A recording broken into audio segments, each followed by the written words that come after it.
Hello everyone and welcome to my little corner of the internet. My name's Michael and I'm bitten by a radioactive book. Today is Wednesday and that means Top 5 Wednesday on my channel. And today's topic is your top 5 anti-heroes. So let's get started. On number 5 we have Jörg of Ancraft from the Broken Empire series by Mark Lawrence. Jörg is a highly disturbed sociopath. He's a villain.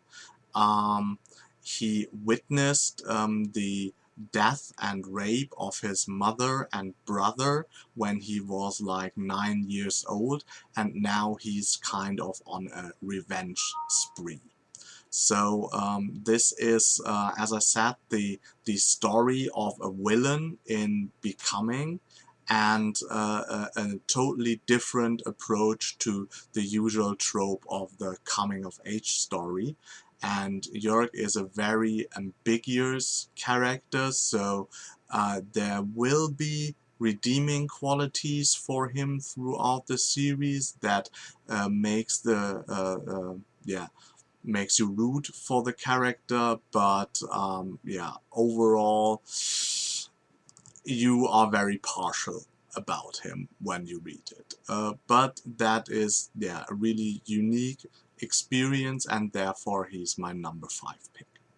On number 4 we have Glockta from the First Law trilogy by Joe Abercrombie. Glockta is a torturer who has been a torture victim himself. So he survived torture, and he has like there is like every second of his teeth was drawn out, so he can only eat things like soup and not really bite anymore. He has problems with his back. There are parts of him like cut out and taken away. Yeah, he has pain like every day and is in serious pain, and so he's really able to relate to a torture victim and get into their head, and therefore is of course a good torturer himself. But nonetheless, Glockta is very smart, very humorous. Of course, he's very sarcastic, and that makes him a very likable character.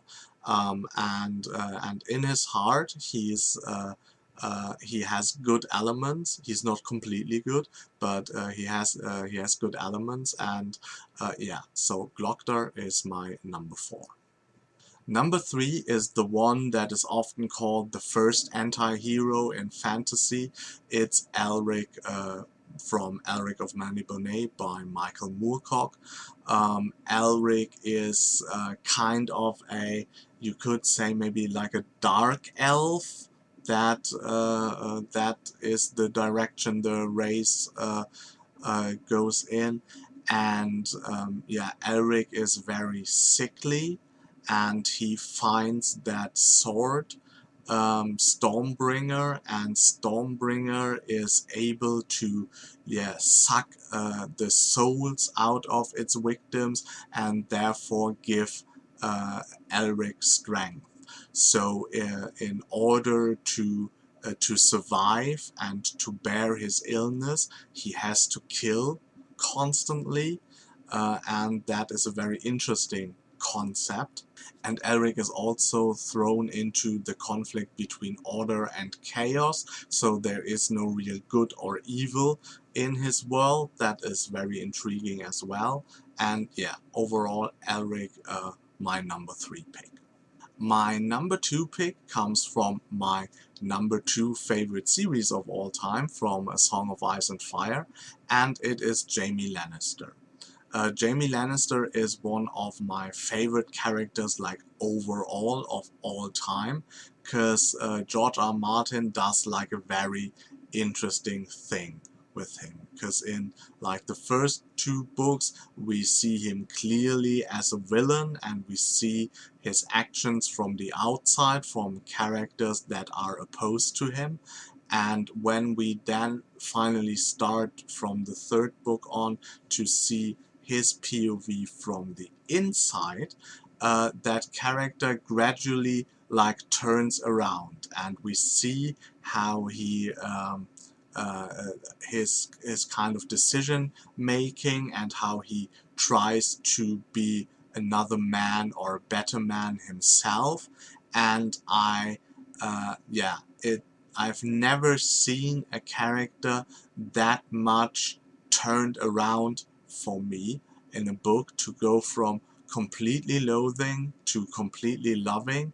And so he might not be like the yeah a real anti-hero, because it's more like a really this turning around of a character, but nonetheless I think he fits the category, and therefore he's my number 2 pick.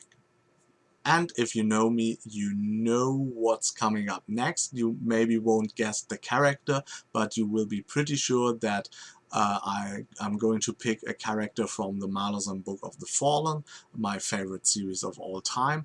And for people who have already read the series, I just have to say one word and you will know which character I mean, and the word is witness. Yes, it's Casa All Along.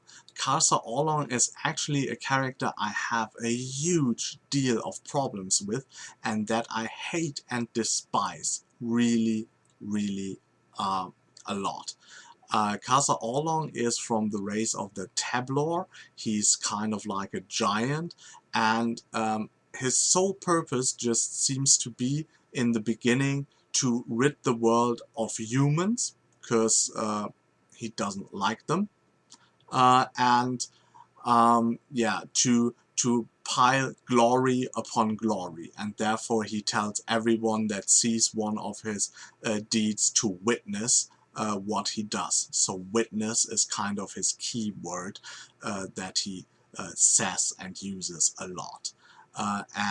Casa All Along, unfortunately for my hatred towards him, has some really special things, magical things. I'm not going into it specifically, that makes him really hard to kill or even get harmed, and every time you hope he will get put into his place by very powerful beings, he isn't, and that drives me crazy at some points. But beneath all that, like really hateful things, Casa All Along has a very interesting kind of philosophy. If you listen to him, a lot of what he says makes sense in a very weird way, but he is very good. And imagine Conan the Barbarian would have been a philosopher. That is what Casa All Along is.